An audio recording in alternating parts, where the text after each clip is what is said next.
80,000 voices screamed for blood. The Grand Colosseum of Dravik Station curved upward like the inside of a massive egg, seats rising in endless rows until they disappeared into the artificial clouds near the ceiling. Species from 12 star systems packed every level. Some had traveled for months just to witness this tournament.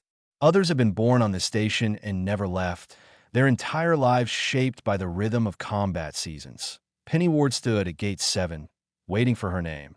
She was not impressive by any standard that mattered here. 5'2", brown hair pulled back in a simple ponytail, arms that looked thin compared to the massive limbs of the warriors around her. She wore borrowed armor that did not quite fit because no one manufactured combat gear for humans. They had never needed to. Through the gate bars, she watched a Thelian announcer float to the center of the arena on a hovering platform. His name was Brachus, and his voice could reach every corner of the Colosseum without electronic help.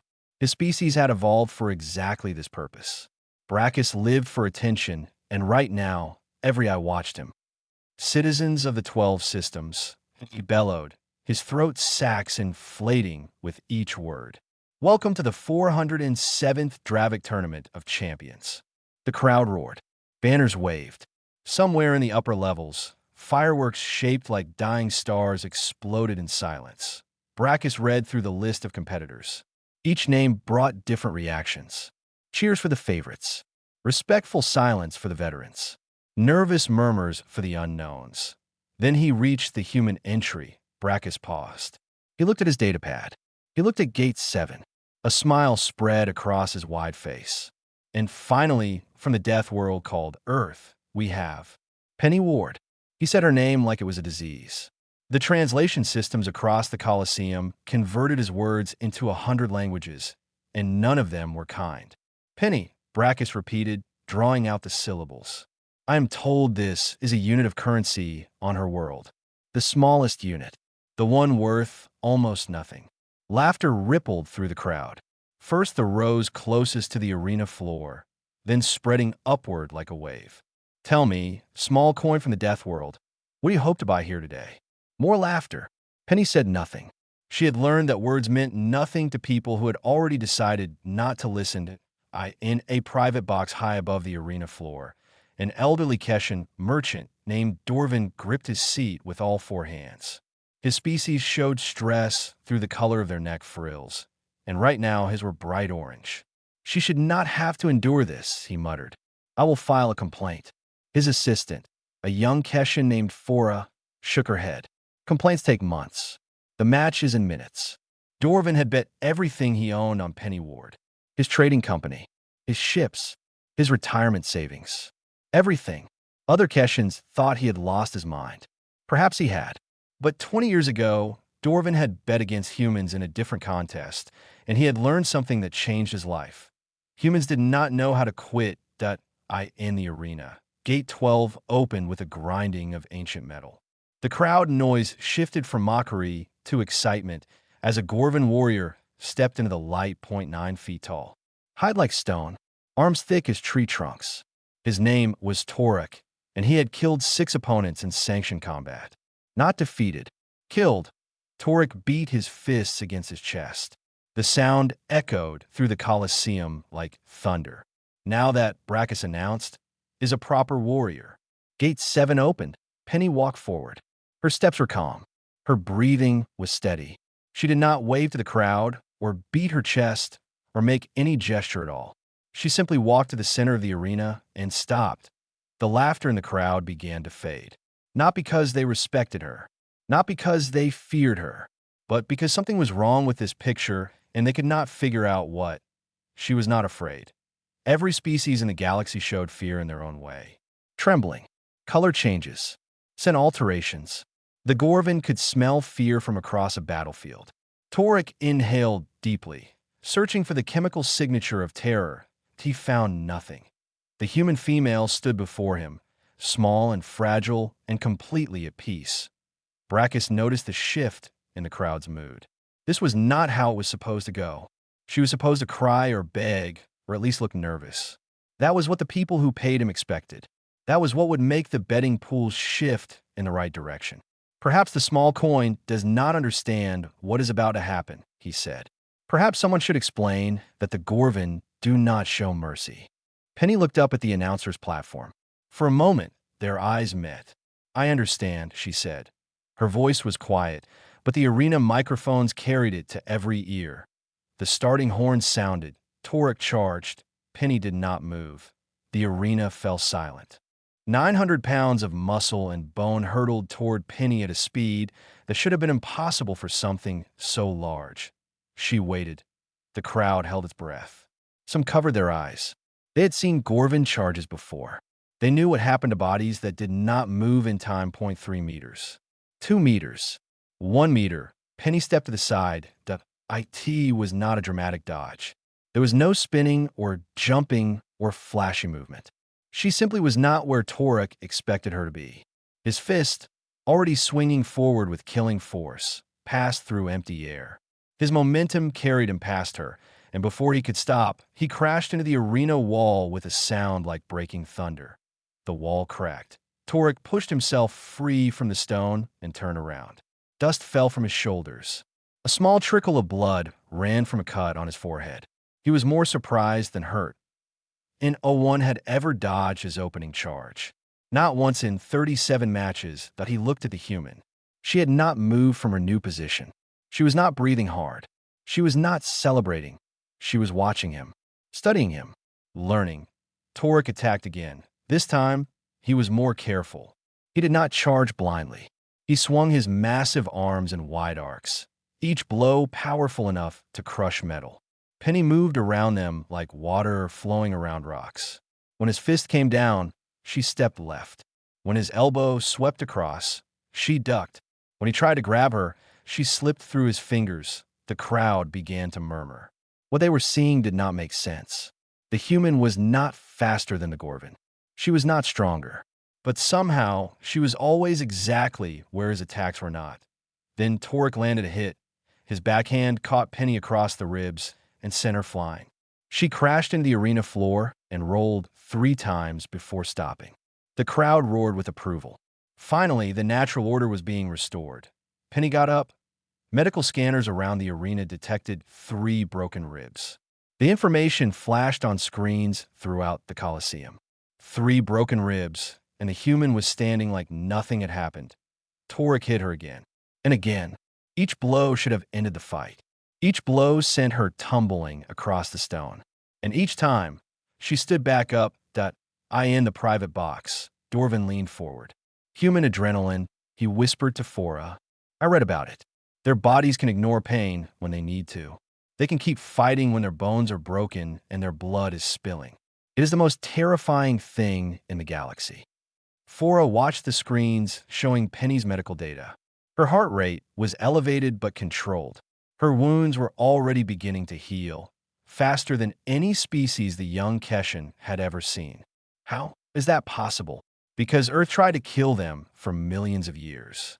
The ones who could not keep fighting did not survive. In the arena, something was changing. Torek was slowing down. His massive arms, built for short bursts of devastating power, were not meant for extended combat. Each swing came a little slower than the last. Each breath came a little harder. Penny had stopped dodging. She was letting him hit her. Every blow cost him energy. Every blow tired him more. And every blow taught her something about how he moved. When Torek's arms finally dropped from exhaustion, Penny attacked. She did not try to punch through his stone-like hide. Instead, she moved around him, targeting the joints where his armor was thinner. Her strikes were precise, hitting nerves that most species did not even know the Gorvin had. She climbed onto his back and wrapped her arms around his neck, cutting off blood flow to his brain. Torek struggled.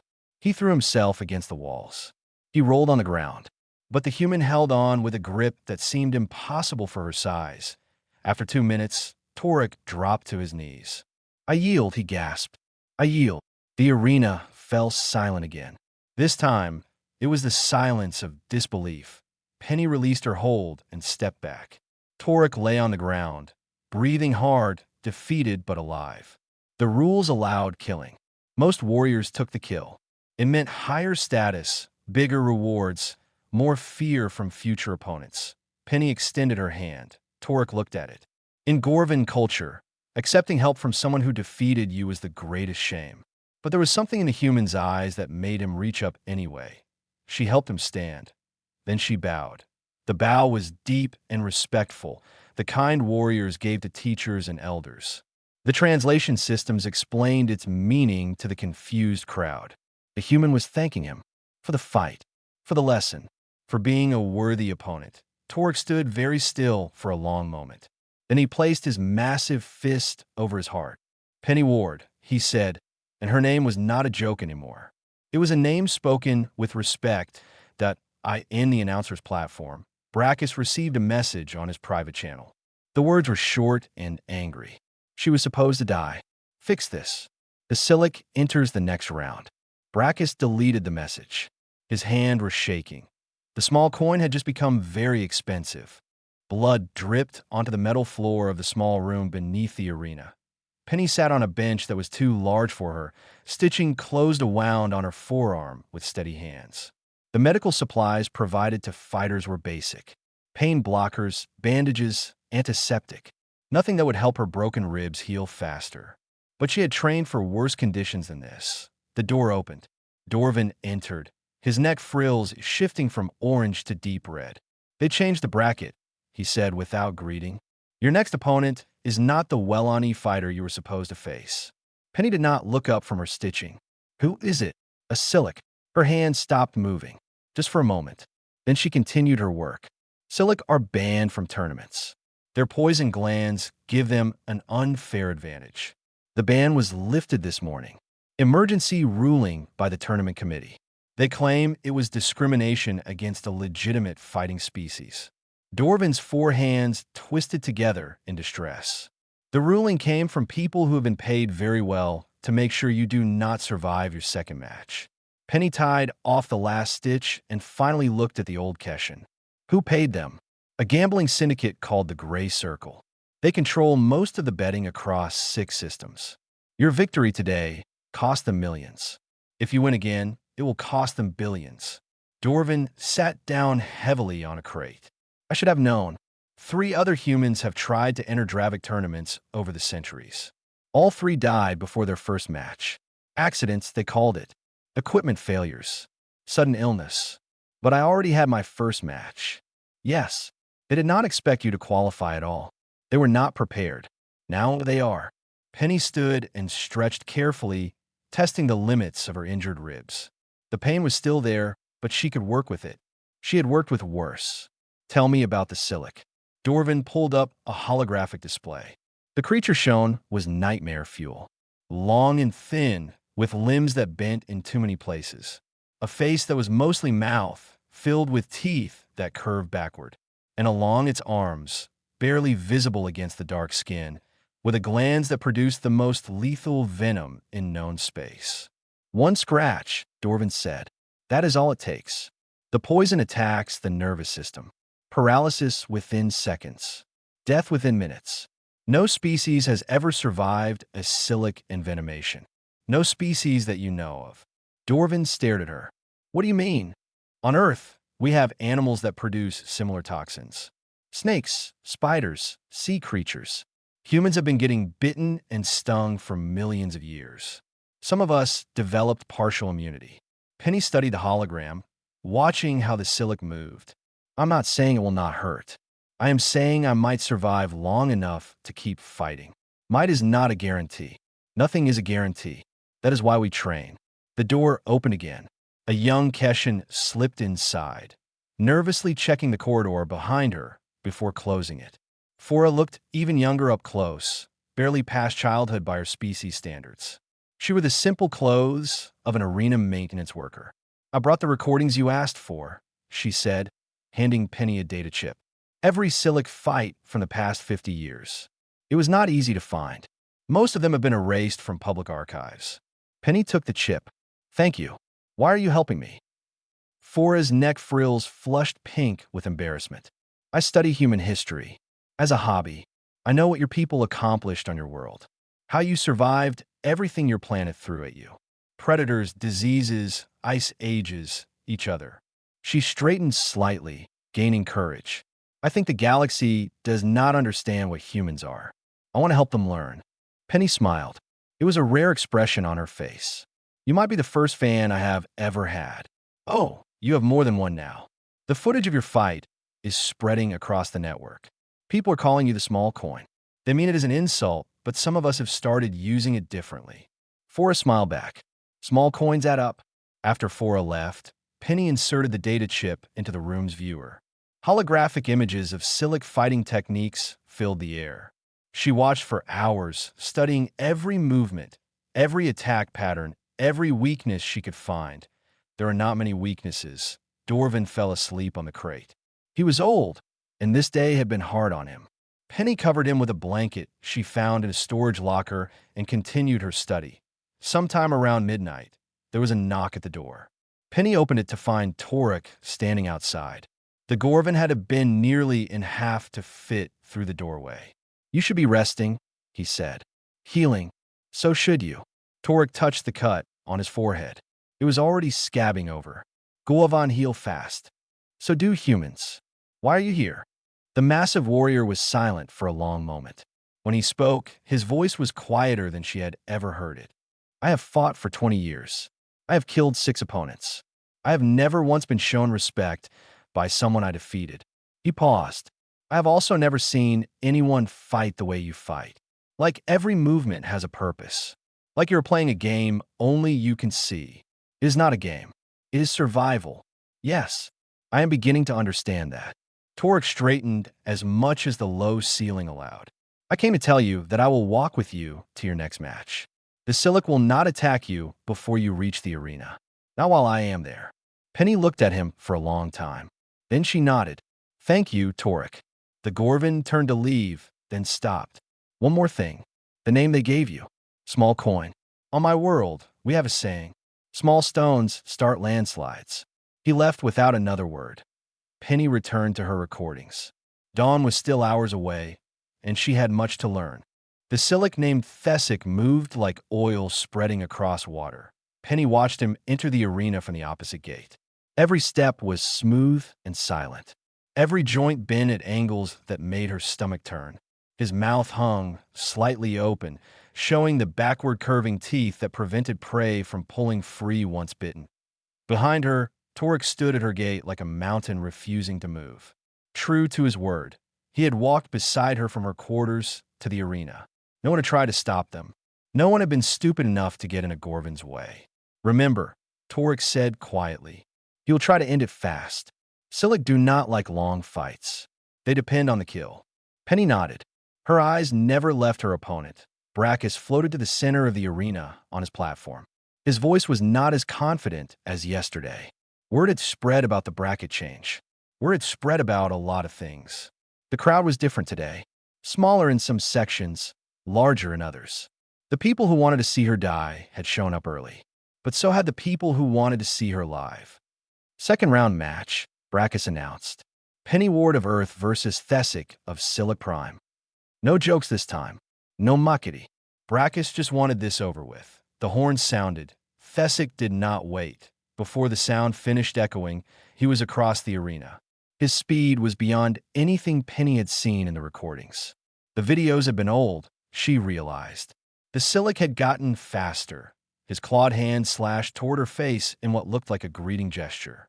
A traditional bow between fighters. But hidden in the motion was the real attack. A thin blade coated in venom, already swinging toward her throat. Penny did not try to dodge. There was no time. Instead, she raised her forearm and let the blade cut across it. The crowd gasped. Silic venom was universal death. Within seconds, she should collapse. Within minutes, she should stop breathing. Penny stood. The venom was already in her blood. She could feel it. Cold fire spreading up her arm, numbing everything it touched. Her fingers stopped responding. Her elbow locked. The paralysis was coming, but it was coming slowly. Thesic stared at her.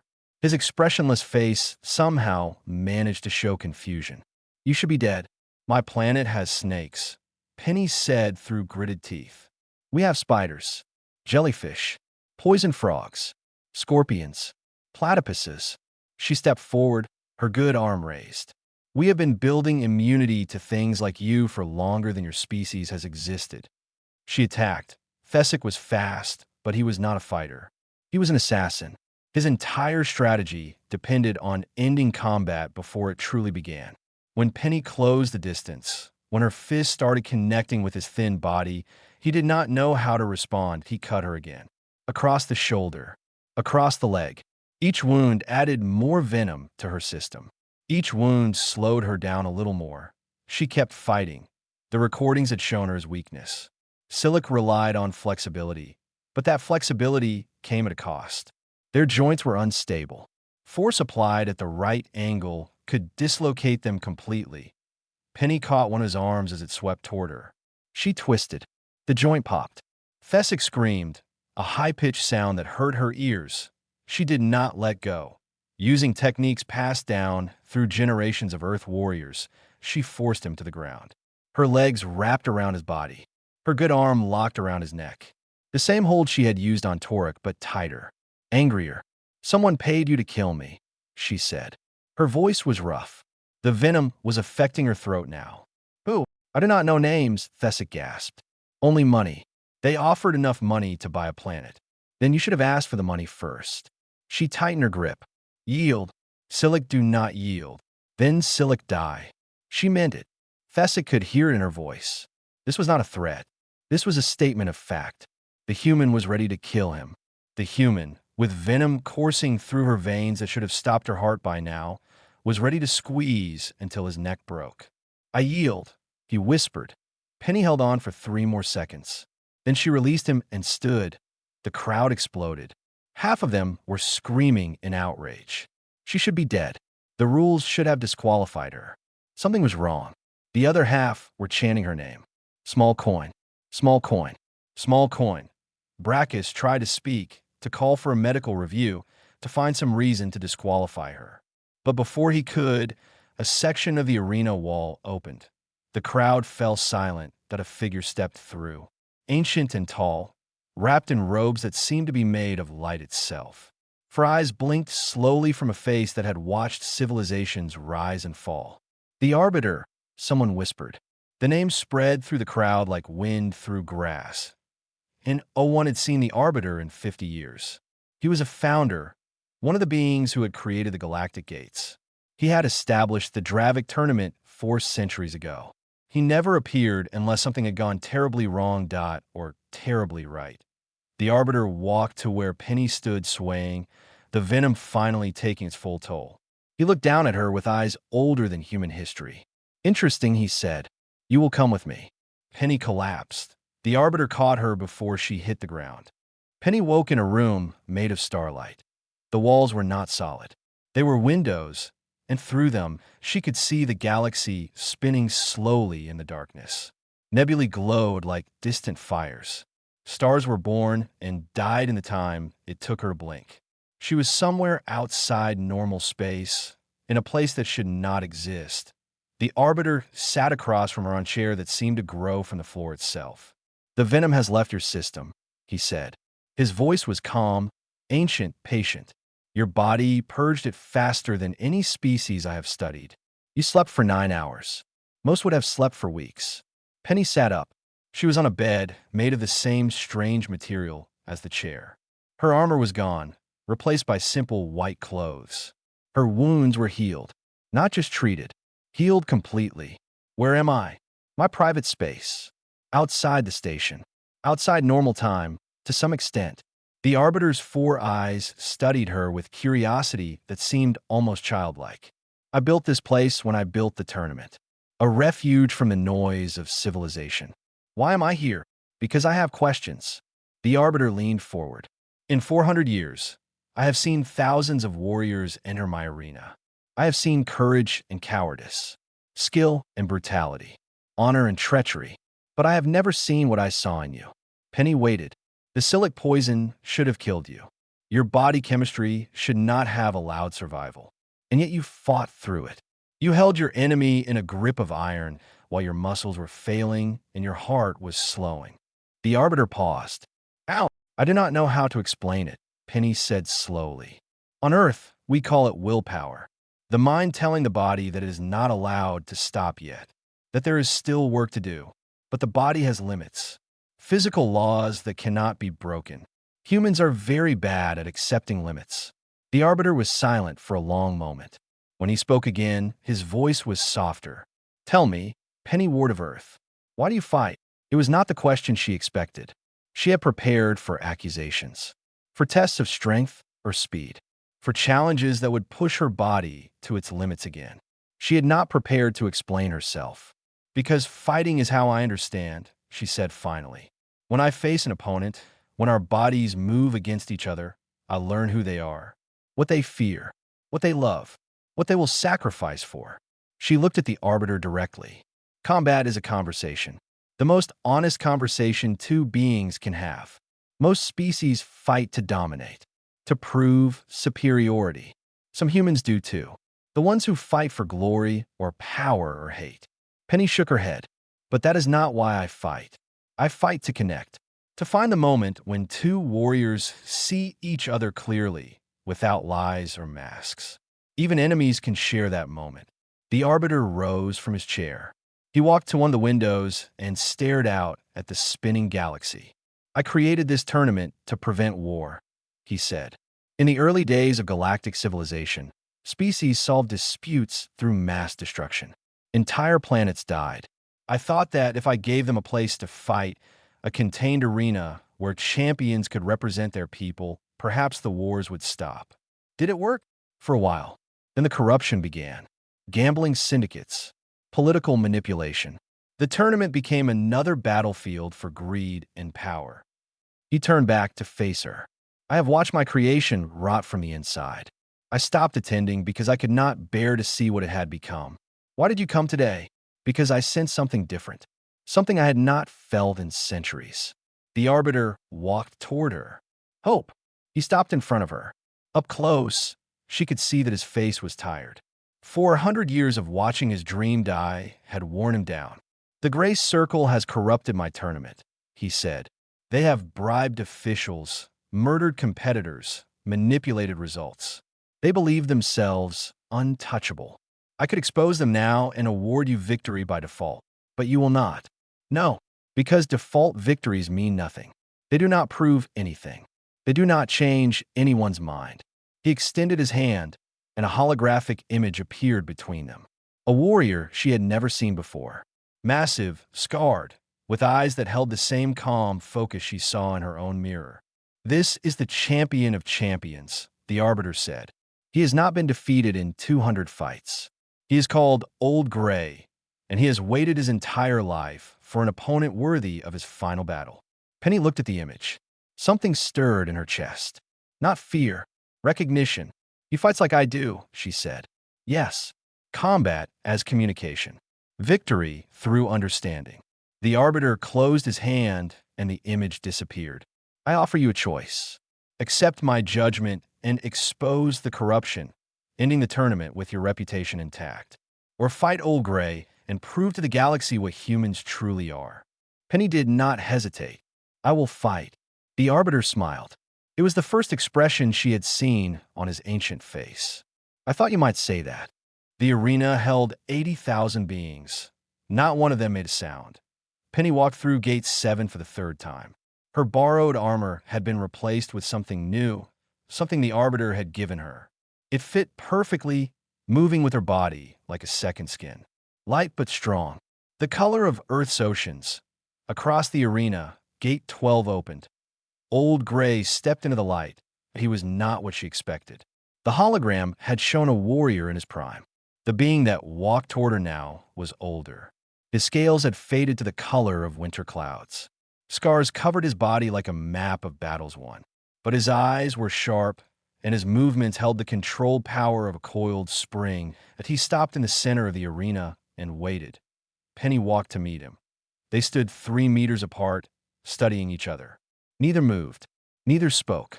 The crowd remained silent, sensing that something sacred was happening. Something they were privileged to witness. Old Gray bowed first. It was a deep bow, the kind given to equals. Penny bowed in return.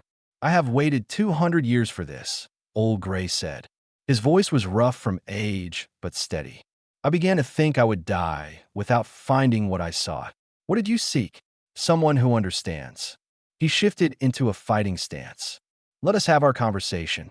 The horns sounded. They did not rush toward each other. They circled. They watched. They learned.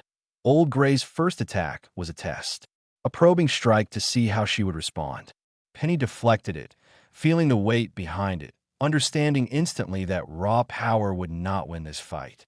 He was stronger than her, faster than her, more experienced than her, but they were speaking the same language. For an hour, they exchanged blows.